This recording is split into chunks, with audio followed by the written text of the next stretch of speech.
One man who knows all about it is John Watson. Yes, Matt, Monza, well, as I said all weekend, one of my favourite circuits, but really it's the excitement of the place, the passion, the tifosi here, the people that come to support Ferrari. It just makes it so emotional. You can almost cut the emotion with a knife and take it home with you in your suitcase. But Monza is one of the fastest circuits on the calendar. But of course we've got 3 slow chicanes. The first chicane after the start-finish line has got new curbing, and that's a very sharply serrated edge to the curbing, and we're seeing most of the drivers staying off it. Occasionally Berger and 1 or 2 others are trying to use it, but I don't think it's going to be any help to them. Then the next chicane, that wasp will go away, is the Campari chicane. Again, a very slow left and right, and we again saw Berger trying to shortcut it, again not really gaining anything by doing it. That leads into the 2 wonderful Lesmo corners that I think are the most demanding corners on the Monza circuit. Then final chicane is the Ascari, and that is really a proper chicane. It's a fast 4th gear corner, and we have seen excitement on the exit of the corner. Alesi and Nakajima yesterday got really sideways on the exit, so they've got to watch out for that. And then it's the final run down to the Parabolica, this long right-hand corner that leads onto the pit straight. About 120 miles an hour entering it, but it's a very, very long exit, and at the very end of the corner they're doing about 170 miles an hour, so that's some corner. And then it's the charge down to the start-finish line, and they're crossing that at about 190 miles an hour. A fabulous circuit, a great weekend, and for me, well, it's Italy, it's pasta, passion, wonderful. Thanks very much, John. We'll see you and your Wasp later on. Well, as we've said earlier, Monza is a hotbed of gossip at this time of the season, and one of the big talking points is whether Ferrari will name their new driver. To get the latest on that and the rest of the pit lane news, let's join Andrew Marriott. Yes, Matt, well, continued speculation about who Cesare Fiorio will sign to drive alongside Alan Prost for the 1991 season. A few new names coming to the hat, but no concrete news coming out of the team at all. Concrete news, though, from the Benetton team, 2 more years of sponsorship from Autopolis, and the new circuit now open, and Nelson Piquet has been driving there. And what was it like? It's a beautiful circuit, very, very safe, very, very nice to drive, full of interesting parts, up and downs, and I like very much. I really could not believe the work being done, not only the circuit, but also the facilities, everything, you know. We was there for 2 days. In the pre-opening, it was around 20,000 young Japanese, and they have facility, they have a lot of small go-karts for everybody go around the circuit, have a look, and unbelievable, very good organization and fantastic work done. Do you think it will be the home of the Japanese Grand Prix in the future? I don't know, it's a matter of organization. I think they deserve, because they did something that is nowhere in the world. 2 ex-Ferrari drivers I spotted in the paddock, Rene Arnoux, but first Stefan Johansson. I talked to him about his future plans. Well, I've been spending most of this year just really investigating on what the possibilities are in the different categories of racing, you know, as to what to do in my career next, really. I spent 2 weeks in America to watch the races there just before I came here, and Group C and also Formula One, and I guess I've got to make a decision within about the next 2 weeks which direction I should go, really. You've got offers on the table, have you? Yes, I've got a few opportunities, yeah. Well, we hope to see you back in Formula One. I hope so too. Rene Arnoux, the first time in the Monza paddock, not driving for, well, over 10 years. How's it feel? I stay well. I am very happy to stay there, to see the car, my friend, each driver. And I think I want to drive if I have a good possibility, but now in Formula One we have only 8 cars for winning, and if I come back it's for winning, and I think for me is maybe I change, I drive maybe in Group C, or I have some position in IndyCar also, but I don't know exactly what I decide for the moment. Because a lot of us thought that you would definitely be driving in sports cars this year, and we thought maybe you'd be racing even next weekend in Canada for Peugeot, but that's not happened, has it? I spoke with Peugeot at the beginning of this year, and Peugeot decided to take Rosberg for the moment, for driving the car. It depends next year. I don't know for the second car. We have always small possibility. I am interesting to drive with Peugeot because it's a very good team in the sport cars. But I have also a very nice, very interesting possibility to drive in Indy car, but wait and see. I don't know exactly my decision. The news for the Tyrrell team that joining the board of directors is their designer, Dr. Harvey Postlethwaite, an ex-Ferrari employee, incidentally, and he is the only non-member of the Tyrrell family on the board. Congratulations. And this is a new face we may see in Formula One next year, Paul Belmondo, son of the actor. He may be driving a second Ocella. Oliver Griard there, giving him plenty of information about the car. It's very much a heartthrob in France, Paul Belmondo. Matthew. Well, that's the latest news. Now, with a circuit as old and historic as Monza, there are, of course, many tragedies to recall. It's the place where many great drivers perished. One of them meant a lot to Andrew Marriott. A small tribute to a great man. 20 years ago this weekend, one of the world's greatest drivers in my book, Jochen Rindt, crashed here behind me at the Parabolica and perished as a result of the accident. He'd amassed so many points in that year's World Championship that he became the first and only posthumous world champion. Who better to pay a tribute to him than Jackie Stewart?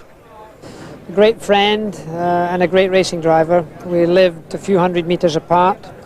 We grew up together in motor racing from Formula 3 to Formula 2, and particularly in Formula 2. My children and his children, our least child, Natasha, grew up all at the same age at the same time. We stayed close as a family, but clearly without Jochen.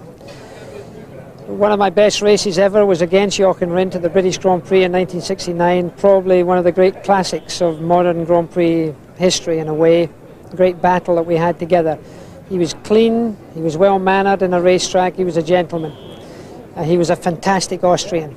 He brought the country more fame and recognition than they had ever had in their history. And of course Niki Lauda was to follow on. Jochen just was a very nice man, great fun lover, great skier, a great friend. So that day 20 years ago will live forever in my mind. And of course, as I say, I'm still very friendly with Nina and with Natasha. So this weekend has a very special meaning for me. And Heinz, Jochen really was the foundation of Austria as a major motorsporting nation. Sure, he was a pioneer because he knew the sport was dominated by Great Britain. All the drivers, all the teams except Ferrari were British, and he thought, I get into this and I beat them and I can be better than anybody else, no respect, and he just did it. And suddenly it all happened at once in Austria. 2 racetracks, Österreich-Ring and Salzburg-Ring, motor racing magazines, television started to do Grand Prix races. Jochen was there. It was so exotic and it was so exciting, and it was really a big period of a pioneer, which Jochen really was. And without him, I am sure Niki and Gerhard would have had it that much more difficult than they have. Jochen Rindt, truly one of the greats of motor racing. Welcome back to Monza, halfway through this final qualifying session for the Italian Grand Prix. Several cars out there at the moment, but nobody appearing to be on a quick one. Well, we've got Nigel Mansell and Nelson Piquet. They've just gone out. They're having their first exploratory laps. They know the situation. Senna's just gone out and come straight back in again. Berger's improved by 2/10. Prost by a minute amount.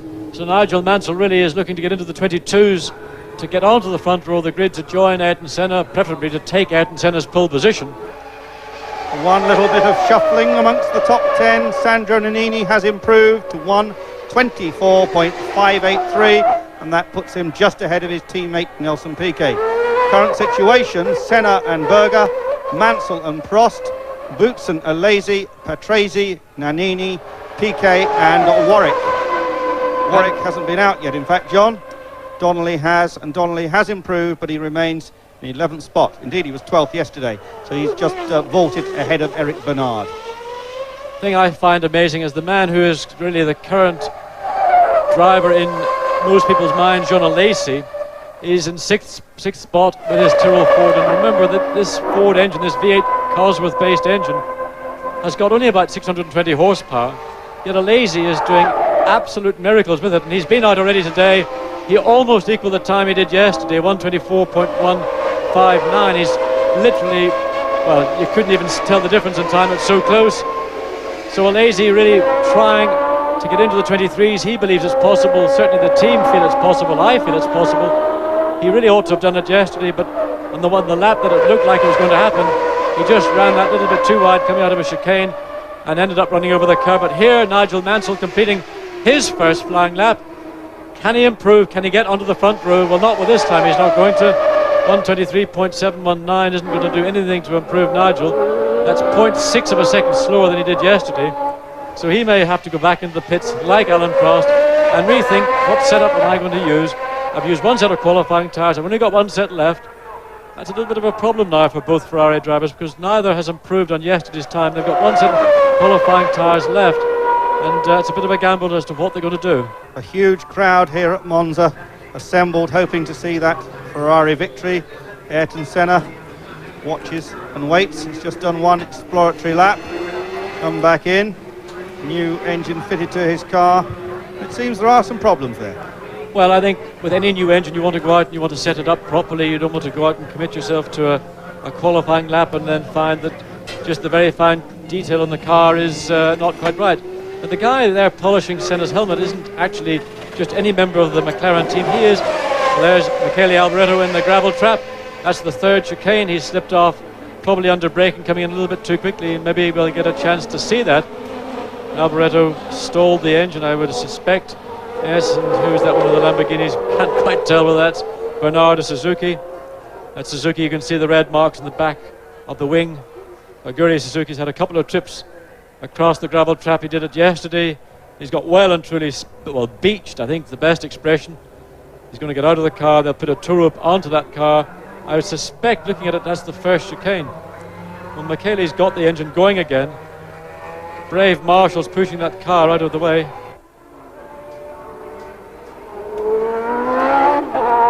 Pulling Suzuki's, or attempting to pull Suzuki's car out of that gravel trap. It's a fairly frequently visited gravel trap, and of course the last thing you want to do is leave a car. Well, here we're going to watch it. Lost it under braking, very simply. Too much braking in the rear, a little bit of low-level flying. Well, that was a fairly exciting little trip for Suzuki. I think he's quite lucky the car didn't take a bite when it came down into that gravel trap and turn over. I suspect there's a fair bit of damage to the underbody of the car as well. The carbon fibre underbody then is attached directly to the chassis, so that car will be taken back to the pits at the end of practice and stripped down, and goodness knows what they're going to find, what damage will be done to the car. Prost here, now he's coming up to the penultimate corner before the start-finish line. Again, going slowly, but he'll be picking up speed now. Listen to that Ferrari V12 engine scream up to nearly 14,000 RPM. Those 12 little pistons going up and down like a fiddler's elbow. What you were really saying, John, is that the tyres have a life of perhaps 2.5 miles and not 3. Indeed, the tyre, probably a qualifying tyre around Monza, probably is lost its optimum performance at the point where the cars are coming out of that third chicane. So what the driver does between there and the start-finish line is crucial. And of course, you get that long parabolica corner, and there you need grip, because it's the acceleration you pick up through that corner that really will determine your terminal speed going across that start-finish line. So conservation of the tyres, even on these explosive qualifying laps, really is important. And it is drivers like Prost and Senna. These guys are very intelligent race drivers. They're not morons. These are bright guys. They're not at the front all the time just because they happen to be there. They ensure they're there all the time. They're the best in the world. Absolutely. Alex Caffey now going through the chicane. He's got Prost behind him. Let's hope he can get out of the way as he did for Patrese earlier in the session. Yes, he has. No problem for Prost. Prost, a very big fan of Alex Caffey, of course. There was some talk that he was trying to get him into the Ferrari team. Caffey denies that emphatically as Prost continues on his way. The yellow flashes on the wings of the Ferrari, making it easy for us to recognise that car. Well, Prost absolutely adamant that he wants to be in the front row of the grid here for the Italian Grand Prix. Well, he's in the 22s finally. 22.9, he goes on to the front row of the grid, and a Ferrari is back on the front row of the grid. Alan Prost, a great performance. So a sensational lap from Alan Prost puts him on the pole, just that fraction quicker than Ayrton Senna. The crowd have just heard about it over the PA system, and they have risen to their feet as a man and cheered Monza loud. Suddenly they seem to love Alan Prost. It's amazing, really, in Monza. That's what makes the place so exciting. Just the people, the power, the tifosi, they're so emotional. Alan Prost may not be their favourite Ferrari driver, but because suddenly he's on pole, well, they've just taken him to their hearts. They love the man now. But look at John Alesi, look at him climbing all over those curves. First chicane, Alesi having a second bite of his qualifying cherry, and now we might get a chance to see what this little man is made of. And I mean, he drives with such a free and open spirit. It's just, I think it's fantastic to watch. It's so exciting. He uses the curve, he uses every part of the racetrack. His Tyrrell Ford, of course, will be thoroughly gone over tonight when he gets back to the pits. Alesi on the qualifying tyre, that's a brave move. I know, I think it was Dalmas or Tarquini, I couldn't quite see, moved out of his way to go through there without wavering, without lifting. That's 160 mile an hour through the second Lesmo. And a corner where really, with the light aerodynamic download the Tyrrell is running, it's real fingertip stuff. Yes, in fact, he just threw up a puff of dust. Oh, he did it again! That's exactly what he did yesterday, and he's had to back onto the throttle. That was almost worse than what he did yesterday. Alesi really absolutely on the limit. On the limit, or even over it.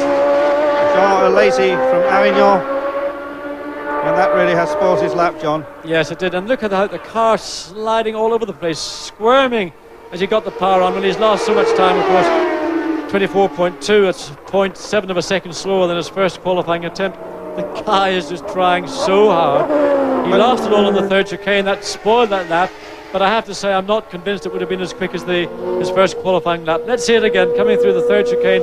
He lets the car run too wide, climbing up that, and look, suddenly the car snaps to the right. Now that barrier on the right gets awfully close to the car at the speed Alesi's travelling at.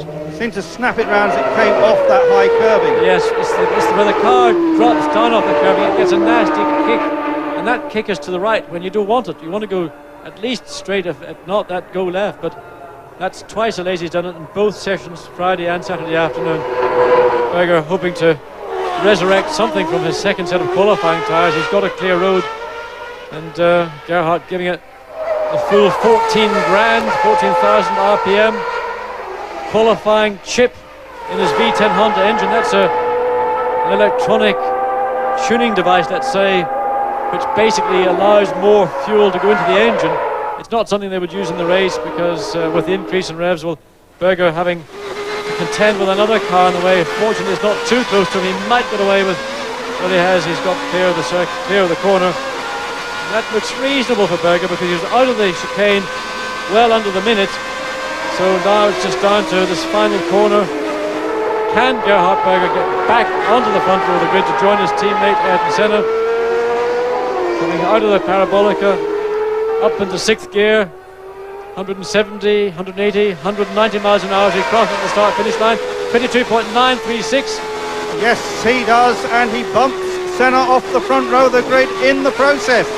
And he is only 1,000th of a second slower than Alan Prost. And Senna, with just 5 minutes to go, this could be his first flying lap. He has not yet done a flying lap. Well, Senna left his pole-winning time from Friday until quite late in the session. He had problems this morning. They had to change the engine in his race car. So now Senna waiting till the end, till everybody else has gone and done their qualifying laps. Hopefully he will have a clear lap. And the style which he's been developing this year on these qualifying laps is much less frantic than it used to be. Watching him years ago, particularly in the days of the turbo, it was actually really frightening. Some of the things, some of the antics, the angles, the attack he put into his driving really took my breath away. But now he's evolved this extremely effective, smooth style of qualifying, and 57.5 seconds at the exit is good. So maybe Berger is going to steal that pole position away from Alan Prost. I think he's going to be back on the front row anyway, but we're going to have to wait another 12-15 seconds till he gets around parabolica and see. But so far the lap looks absolutely immaculate. In fact, I have to say it looked slow, but that to me is an indication that this is a good lap. 22. What did I tell you? 22.533. Senna back on pole, and didn't it look slow? And now there's only 2 minutes remaining. It's unlikely if anyone has an answer for that, and that will be the 49th pole position. Look at the glum look on the Ferrari faces. All their glory and all their thunder's been snatched away by that man Ayrton Senna. In the dying minutes of qualifying, he's done it again. 49th pole. He's another miracle maker. I tell you, the guy is fantastic. Well, final qualifying now over. Let's look at the full list of times. Ayrton Senna on the pole, a sensational 1:22.533. Alongside him, Alan Prost, 1:22.935. Third fastest, Gerhard Berger, 1:22.936. Alongside Berger, Nigel Mansell didn't improve, 1:23.141. And then that sensational time from Jean Alesi, 1:23.526 in the Tyrrell Ford, and alongside him Thierry Boutsen, 1:23.984. Seventh fastest Riccardo Patrese, 1:24.253, and then Sandro Nannini, 1:24.583, followed by his Benetton teammate Nelson Piquet, 1:24.699. Rounding out the top 10, Mauricio Gugelmin, improving in the Leighton House, 1:25.556. Then we've got 3 Lamborghini powered cars, Donnelly, Warwick and Bernard. 14th Satoru Nakajima, 15th Martini, 16th Capelli, 17th Modena, those 3 Italians together. Then Suzuki, Pirro with Alio 20th, 21st Alex Caffi, 22nd Alboreto, then it's Brouillard, Dalmas, De Cesaris and Larini. They're the qualifiers. The 4 that didn't make it, the go-home brigade, Tarquini, Barilla, David Brabham and Bertrand Gasher. So Senna's 49th pole position achieved in the closing minutes of qualifying. Achieved that way because all day he had been hampered by various engine problems. But down in the press room, Senna was telling the assembled masses what his race strategy would be for Sunday's race. Would he be going for a victory or would he just be cruising? No. I think when you are racing a championship like this and when you are so committed to victory, you have to go for victory at this stage of the championship. You're not going for points anymore, and I'm committed to it, so I'm gonna give everything I have tomorrow to get the car right in the morning. That's gonna determine the race result. What I get done in the morning is gonna determine the afternoon result. I am 100% sure of that. So I'll try my very best to get the car right in the morning, and if we manage to do in the afternoon, it's a question of getting the start right, question of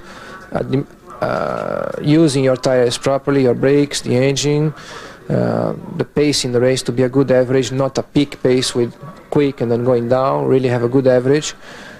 Careful with overtaking maneuvers here with back markers, and see what the others can do, of course, in the meantime, what pace they can go, and if they have no reliability problems too. And of course, my fight is direct link with Prost, and my race strategy is direct link with his chance of doing well. So it's gonna be a good game tomorrow.